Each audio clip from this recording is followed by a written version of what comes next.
कि एक बार पांडवों ने अश्वमेध, एक बार आवर्त महोत्सव रखा और एक यज्ञ रखा। उस यज्ञ का नियम था, पहले जो यज्ञ होते थे उन यज्ञ का नियम था, यज्ञ में घंटा लगता था। वो यज्ञ की जैसी पूर्णाहुति होती थी तो यज्ञ का घंटा अपने आप बज जाता था, अपने आप बजता था, उसे बजाता कोई नहीं था, अपने आप बजता। आज यज्ञ का घंटा नहीं बजा तो युधिष्ठिर ने पंडितों से पूछा, ब्राह्मणों आपने यज्ञ करवाया पर ये यज्ञ का घंटा नहीं बजा। ब्राह्मणों ने कहा हमने तो यज्ञ अच्छा करवाया पर घंटा क्यों नहीं बजा, समझ में नहीं आया।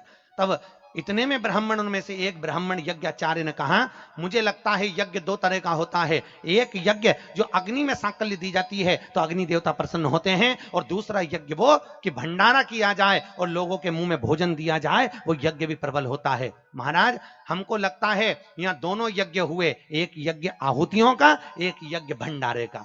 मुझे लगता है भंडारे में कोई भूखा रह गया है, कोई भूखा है। अब वो भूखे व्यक्ति को ढूंढो। पांडव गए और पांडव जाकर जरा पता करो कि भूखा कौन है अपने नगर में, यज्ञ का घंटा बजेगा। जाकर देखा तो एक कुटिया में एक संत बैठे हुए थे। बाबा आपने भोजन किया है? नहीं। आपने भोजन नहीं किया? नहीं। क्यों नहीं किया? मैं काय को भोजन करूं, भंडारा हो रहा, चलो भोजन करो। नहीं नहीं मैं नहीं करता। भंडारे में भोजन नहीं करोगे? नहीं। क्यों नहीं करोगे? मैं उसके घर में भोजन करता हूं जो मेरे को 108 अश्वमेध यज्ञ का पुण्य देता है। पांडव मेरे को 108 अश्वमेध यज्ञ का पुण्य दे दे, मैं उनके यहां भोजन कर लूंगा। अब पांडवों ने सोचा अपनी जिंदगी में पहला तो अश्वमेध यज्ञ कर रहा है, और 108 अश्वमेध यज्ञ तो हमने कभी जिंदगी में नहीं करे, तो हम इसको पुण्य कहां से दे बाबा को। पांडव चले गए। द्रौपदी ने पूछा कोई मिला? हाँ एक संत मिला है पर 108 अश्वमेध यज्ञ का पुण्य मांग रहा है। द्रौपदी ने कहा चलो मैं लेके आती हूं उस बाबा को। द्रौपदी गई, रथ लाया गया। द्रौपदी ने कहा रथ में बैठकर नहीं जाऊंगी, पैदल जाऊंगी। चप्पल लाई, द्रौपदी ने कहा नग्न पैर से जाऊंगी। नंगे पैर द्रौपदी उस संत के दरवाजे पर पहुंच गई।